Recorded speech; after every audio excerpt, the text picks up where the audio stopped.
I had planned another closing message, but I feel compelled to say what I'm about to say. Now, I risk sounding like a conspiracy theorist, but it's no longer a theory. What I'm about to say is fact. The secret organizations of the world power elite are no longer secret. They have planned and are now leading us into a one-world communist government.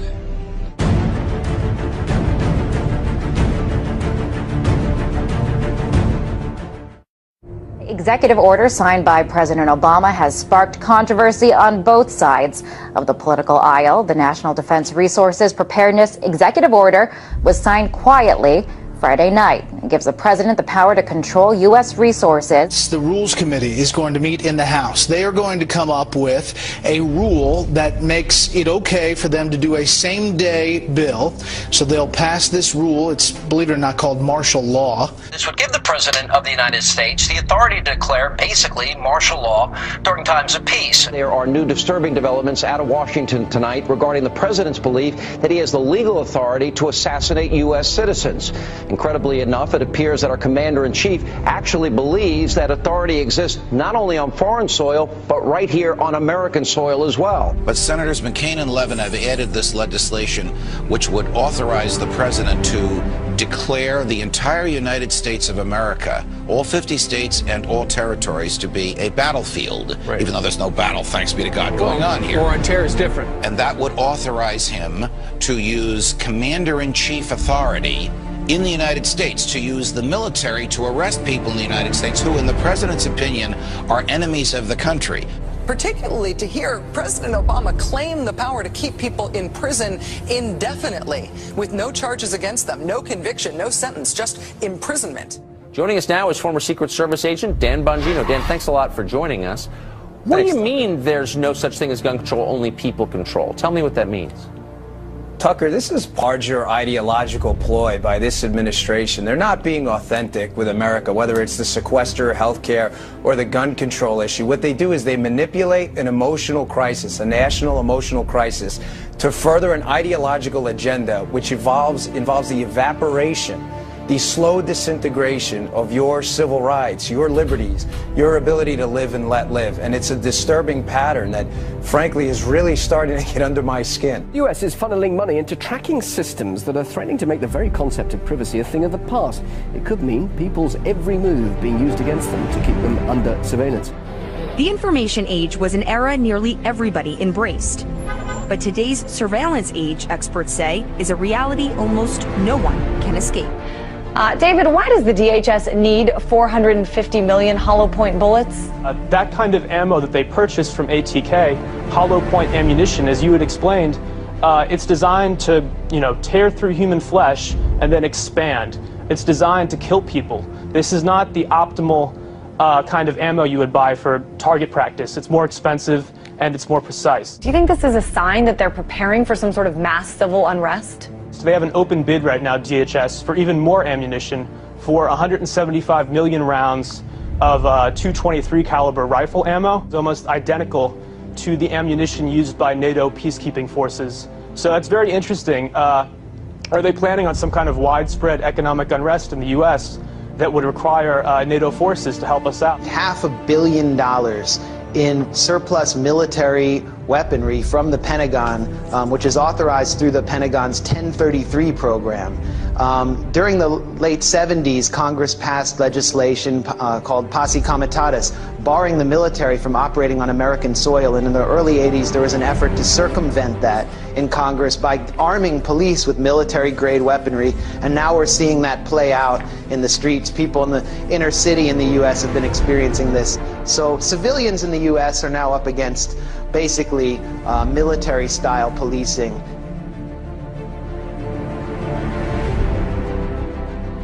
The battle against terrorism involves all of us.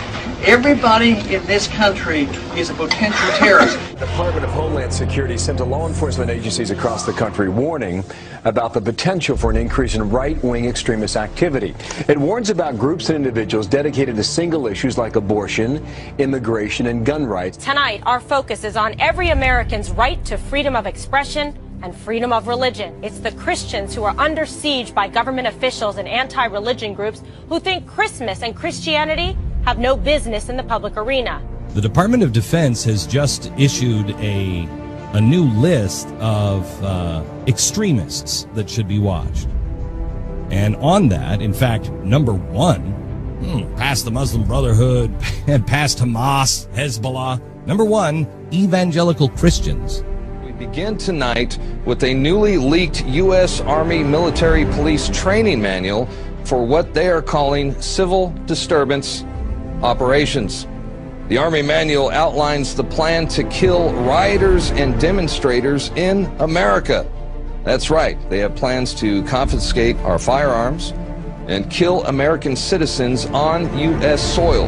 This during a mass civil unrest, I guess, shooting innocent civilians perhaps. And it goes on to describe how prisoners will be processed through internment camps. Wow. So there you have it. Our own military being trained for armed conflict with U.S. citizens. They're being trained to confiscate our guns in preparations to process us into camps during civil unrest. A pretty scary scene along the Chicago River turns out to be a military training exercise. There was nothing routine that folks reported about seeing the jarring as they witnessed the jarring scene of at least 3 Black Hawk helicopters flying at times in close order formation. Just in, a military drill in downtown Miami, complete with these Black Hawk helicopters, elite soldiers, and police officers swarming the street.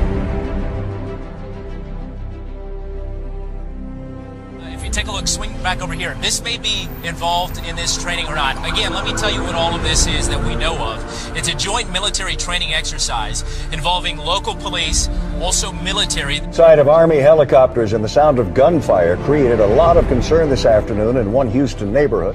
There were armed men in fatigues, plenty of weapons, and what many thought were real live rounds.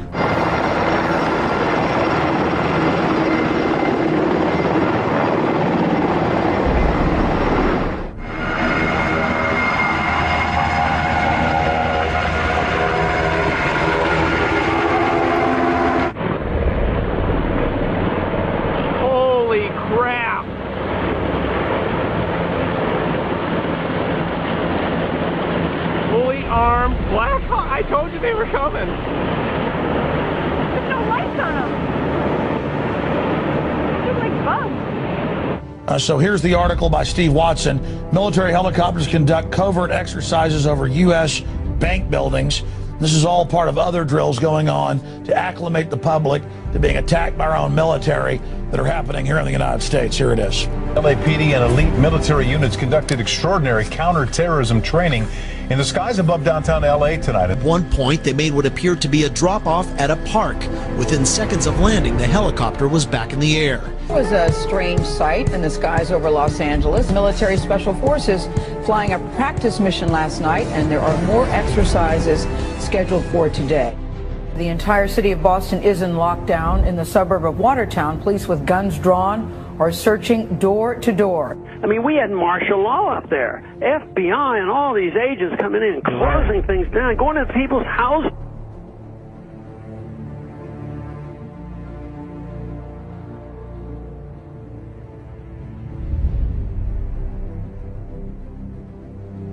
Mr. President, I do want to get right to the news of this week. Sure. The terrorism in Boston. Yeah.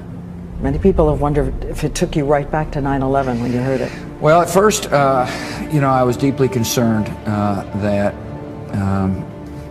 there might have been a organized plot.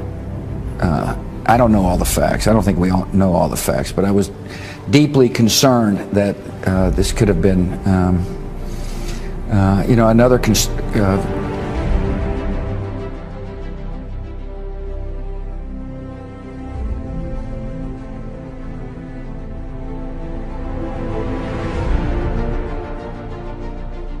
While they're doing this, they're amassing this wealth in order to redirect it toward martial law endeavor, and not just in America, but globally. They want to lock down every country.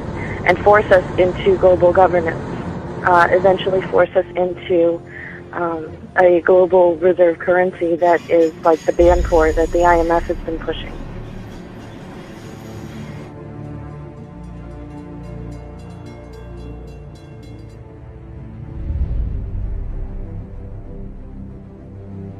And those people who have been yelling, oh, the UN's going to take over global Conspiracy government. theorists.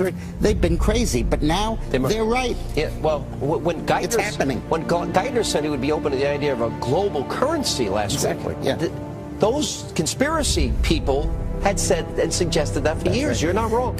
And when massive foreign trade deals are made, they are done in U.S. dollars, which serves as the world's reserve currency. Now the UN is backing a plan to change all of that and create a new global currency.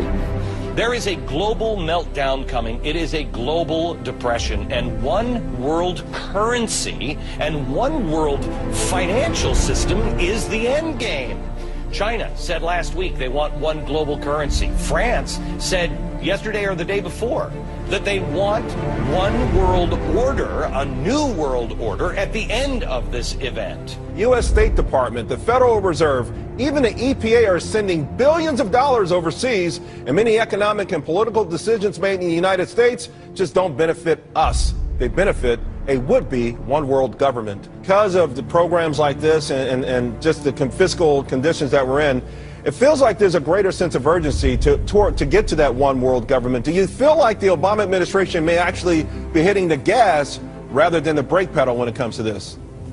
To answer your question, absolutely. I think Obama's got his foot on the gas pedal and is going full speed ahead with taking us towards a global government. Oil looks higher, gold looks higher, currencies look weaker, all for the reasons that we talked about before. I mean, you've got huge wage disparities. I don't know how that inevitably resolves itself. It may resolve itself in some type of a global currency crisis. And then if the global currency crisis unfolds, then inevitably you get, I guess, an alignment under a global world government, a new global currency, and a new world order. If the feds do not stop the wild spending and do not reform Medicare and Social Security, the U.S. dollar will collapse. That means that all of our savings, all of our investments, our homes, and everything else will blow up before our eyes.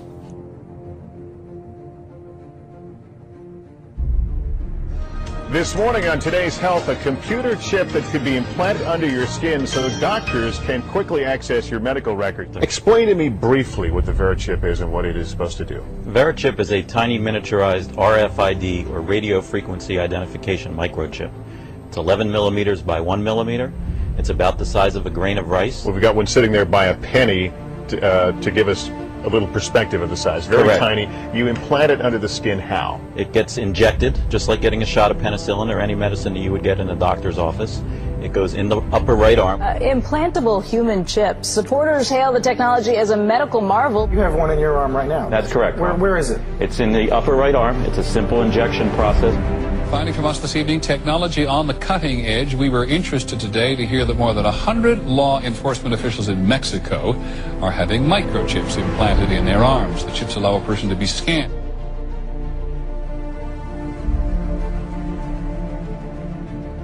The ultimate goal that these people have in mind is the goal to create a one world government run by the banking industry, run by the bankers. The whole agenda is to create a one world government where everybody has an RFID chip implanted in them. All money is to be in those chips, right? There'll be no more cash. If you're like me or you, and you're protesting what they're doing, they can just turn off your chip, and you have nothing. You can't buy food, you can't do anything. It's total control of the people. And that chip's connected to a database that has your purchasing records, what you do, what Everything, you sell. everything is in there, you know? And so they want a one world government controlled by them, everybody being chipped, all your money in those chips, and they control the chips, and they control people, and you become a slave, you become a serf to these people. That's their goal. Look, the CIA has done in this country, what they've done to us is unbelievable. Look at the terrorist acts that have occurred. The CIA behind most, if not all of them.